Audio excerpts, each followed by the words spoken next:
Estamos de volta! Sensacional! Depois de um longo hiato, a gente tá igual aquela série Ruptura.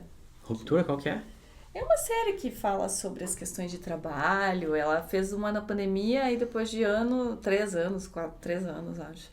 Voltou a série agora, a segunda temporada. A gente também tá voltando. A gente tá pra que nem segunda temporada. aquela sequência de filmes antes do pôr do sol, antes do amanhecer, antes da meia-noite. Intervalos longos, assim. Ah, ele foi em Mas intervalos longos também, esses filmes? Você não lembra desses filmes? 10 Eu anos? lembro dos filmes, mas não lembro dos intervalos dos filmes. Eles envelheceram na tela.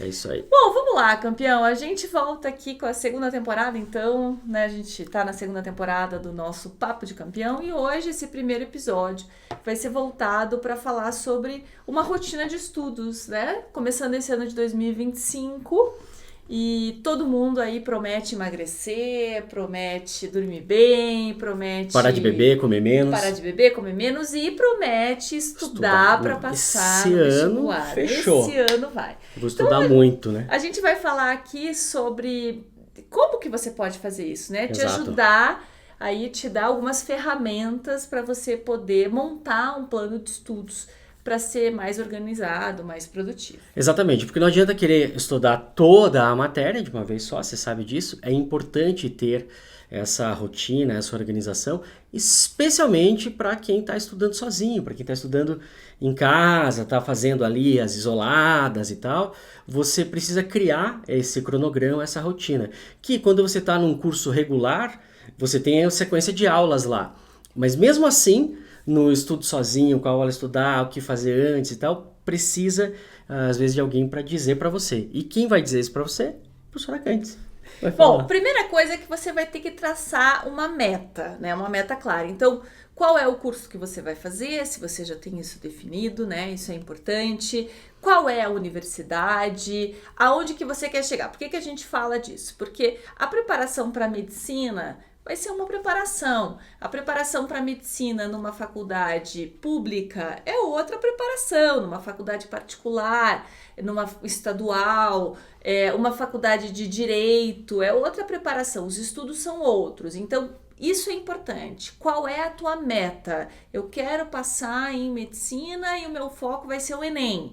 Ou vai ser a UEM, ou vai ser a UniOeste. Então, a gente precisa definir primeiro qual é o seu objetivo final. Exatamente, porque há uma diferença tanto de conteúdos, coisas que caem numa prova e não caem na outra, quanto no estilo de prova, no estilo de resolução de questão. A redação é diferente conforme a prova que você escolher, então é muito importante você saber qual é a sua prova, qual que é o seu principal objetivo. Eu vou fazer todas as públicas porque eu tenho que passar numa pública qualquer uma. Ok, esse é um objetivo, mas você vai ter que ter então um norte, por qual você vai começar a estudar, por qual você vai começar a resolver essas questões, é extremamente importante. Porque, por exemplo, né, a prova do Enem é bem diferente da prova da UFPR, né, para falar de algo que está aqui em Curitiba.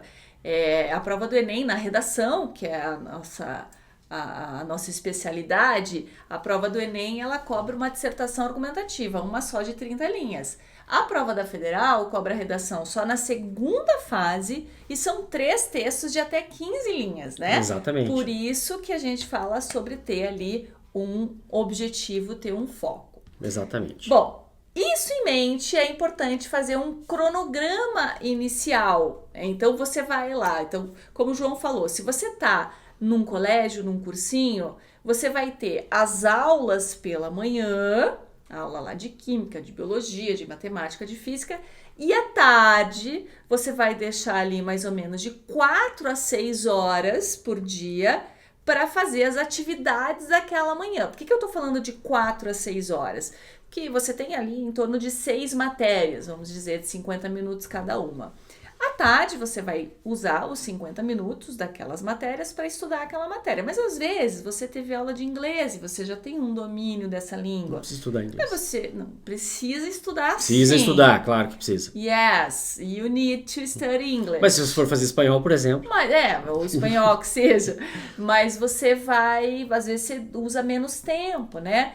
Às vezes tem aula de redação, daí você faz a redação de campeão, aí não precisa, Exato, né? não Faz precisa fazer do aquela... cronograma do redação. Exatamente. Então, por isso que eu falo de 4 a 6 horas. com intervalos entre essas aulas, né? Entre Exatamente. esses estudos. Então, você vai fazer ali matemática, vai dar 50 minutos ali para matemática, para 10 minutos antes de começar a estudar português, por exemplo. Só uma coisa muito importante, a redação, gente, ela entra como uma área de conhecimento como outra qualquer. Exatamente, ela tem o peso de todo o restante, né? Então, vocês não podem estudar química, matemática, biologia 4, 5 horas por semana, e em redação vocês não estudam. Então, a redação tem que ser objeto de estudo como qualquer outra área do conhecimento. Um grande erro que a galera comete na hora de estudar ou de deixar de estudar para redação é você primeiro não entender essa importância, né? E achar que você tem que usar o tempo que você teria na prova. Então, na prova eu vou ter 1 hora só para fazer essa redação. Então, eu vou ter 1 hora por semana para estudar redação. Não, óbvio que não.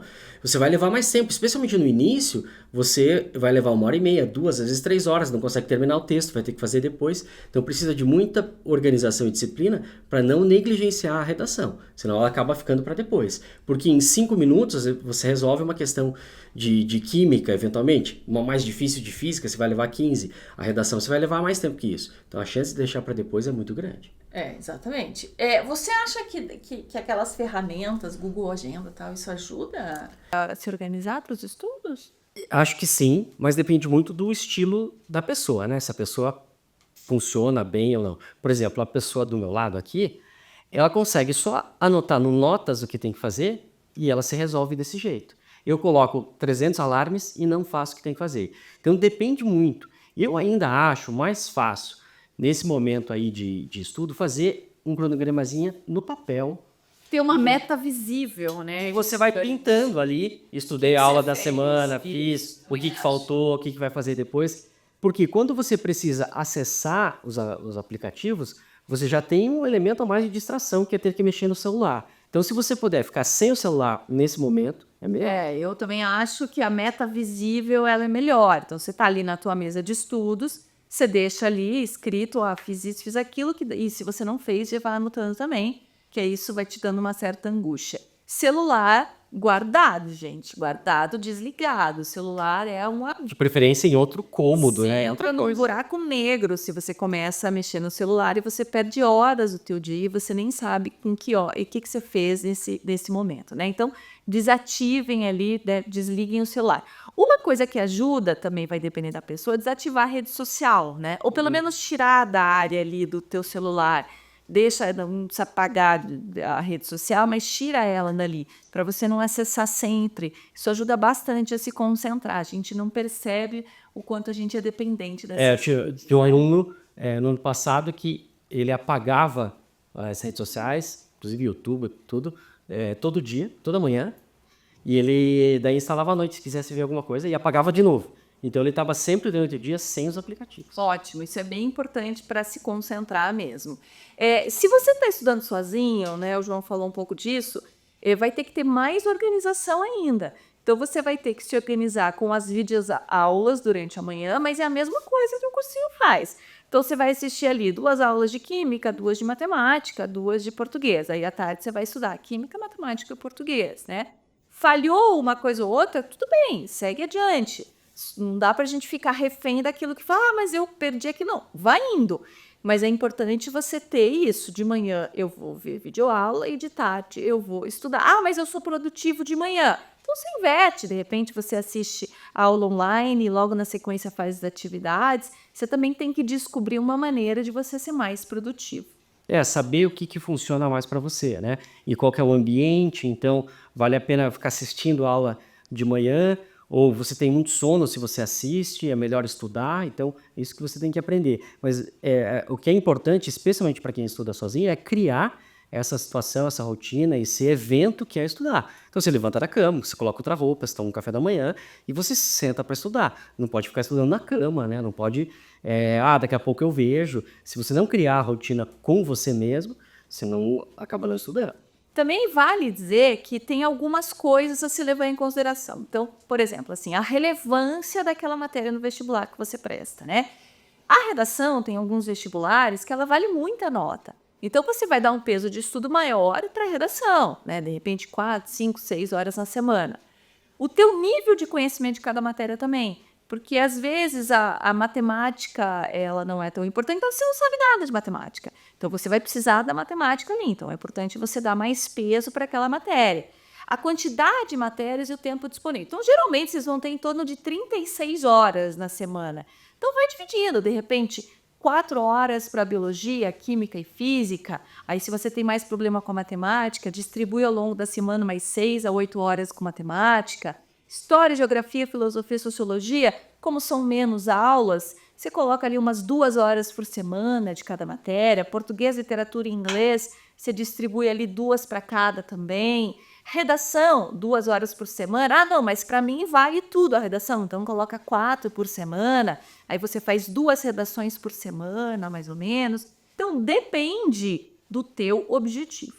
E é claro, extremamente importante você colocar metas factíveis, né? Então, a redação é muito importante para mim. Então, eu vou fazer 5 por semana. Nossa, professor, me manda. Aí começa a mandar a mensagem do Redação de Campeão lá. Ah, eu preciso de mais propostas. Eu quero um monte de proposta e tal. E não vai dar conta. Daí você se frustra mais rapidamente com isso. Então, tome cuidado, né, para não se impor metas que não são factíveis, que é muito pior. É melhor você fazer um texto por semana. Se sobrar tempo, você faz outro, né, do que se impor 5 e não fazer nada. E não fazer nada, exatamente. Tem alguns alunos que têm algumas técnicas de estudo, né? Então, tem a técnica Pomodoro, que você estuda 25 minutos e para 5. Tem aquela técnica também de você estudar com os seus amigos, aí você vai dando aula para eles e aí você vai entendendo também. E, sim, são técnicas e vocês podem fazer. Agora, no geralzão lá, é você com você, né? Sentar a bunda na É cadeira. sentar a bunda lá, então eu vou ali cronometrar 50 minutos, eu vou pôr 45, vou parar 10, vou parar 15. É importante parar, senão você não vai ter produtividade. E a sequência, né? O fazer todo dia. Ah, mas é que ontem eu fiquei doente. Tudo bem, amanhã você volta, amanhã você faz. O importante é não ficar arranjando desculpa. Todo dia eu ia mais e aí você não faz nada, né? Exatamente. E daí tem uma coisa importante aqui que junta todas essas coisas e eu vou falar especialmente para quem está no cursinho, quem já terminou, quem não passou e está estudando sozinho de novo agora. O que acontece? Você já sabe onde é sua maior dificuldade. E tem algumas coisas que você sabe que não cai muito, outra coisa que você sabe que não é tão importante, então, sei lá, por exemplo, fonologia, né, em língua portuguesa, saber todos os fonemas e tal, isso é uma coisa que mas a minha prova da UEM cai. Beleza, então é aquilo que a Candice falou antes. Você precisa conhecer a tua prova para poder estudar. Mas a Federal do Paraná, por exemplo, não cai, no Enem não cai. Então essa é uma coisa que você pode pular. Agora, cuidado para não ficar pulando tudo que, já sabe ou não cai, ou já sabe ou não cai, que você acaba deixando de estudar coisas extremamente importantes. Então, é importante, você pode pular algumas etapas que já conhece, mas faça isso com parcimônia. Né? Uma outra coisa também é deixar os finais de semana para revisão, para descanso e para simulado, né? Então a gente tem que dividir tudo isso aí, a gente já vai falar dos descansos. É importante fazer uma revisão ao longo aí do final de semana, né? Então, o ideal, você estuda de segunda a sexta as matérias novas, sábado você faz revisão e de repente faz um simulado, ou sábado revisão, domingo simulado. Mas eu não tenho, eu estou estudando sozinha, não estou em simulado. Pega as provas antigas da universidade que você quer, você vai entendendo a lógica da prova, o estilo de pergunta, o estilo de questão. Por isso é importante incluir na tua semana de estudos um momento para revisão e um momento para resolver aquela prova que você quer prestar no final do ano. Agora, é claro que a gente também precisa parar, né? Precisa cuidar da saúde mental, precisa cuidar, né, do corpo e da mente, porque você só vai conseguir desenvolver bem, estudar bem, se você estiver bem também. É claro, então, esse equilíbrio, né, essa justa medida entre se esforçar bastante, porque não adianta também todos os dias, né, fazer yoga por 5 horas e tal. Não, você precisa estudar bastante, mas também tirar um momento de lazer, conseguir colocar momentos de descanso. E aqui vem um ponto importante, e aliado ao que a Candice comentou antes, de tira os aplicativos do celular, porque a rede social vai consumir o seu tempo. Se você tem essa organização de estudo, você descansa plenamente também. Você sabe que naquele momento você pode descansar. Então, você vai fazer isso. Agora, qual que é o problema? É quando você não tem essa organização, daí você sempre acha que tinha que estar estudando, daí não estuda, fica com preguiça e acaba ordendo tudo. Isso. Então, o tempo de lazer com amigos, com família, os hobbies também são importantes para o estudo. Quanto mais você recarrega as energias, mais produtivo você vai ficar. Se você fica intensamente só voltado, só sentado estudando, chega um momento em que isso já não vai mais fazer efeito. Então, adaptem a rotina para que isso se inclua nela, né? Então tem que ter ali uma alimentação balanceada, tem que dormir bem, para que tudo isso faça parte do teu resultado final. Isso aí. E quem é nosso aluno do pacote ali do extensivo, a gente tem essa possibilidade de construir junto com você essa rotina de estudo. A gente tem a mentoria que você pode solicitar, né? Você tem 2 mentorias por mês, você pode solicitar, a gente conversa ao vivo ali, vai entender qual é a sua rotina e consegue montar de maneira personalizada o cronograma de estudo para você. É isso aí, galera. Esse é o nosso recado. A gente sabe que o ano de vestibular é um ano muito difícil, mas com disciplina, com planejamento, motivação, você vai chegar lá. É isso aí, então. Maravilha. Boa sorte, campeão. Bons estudos. Até a próxima.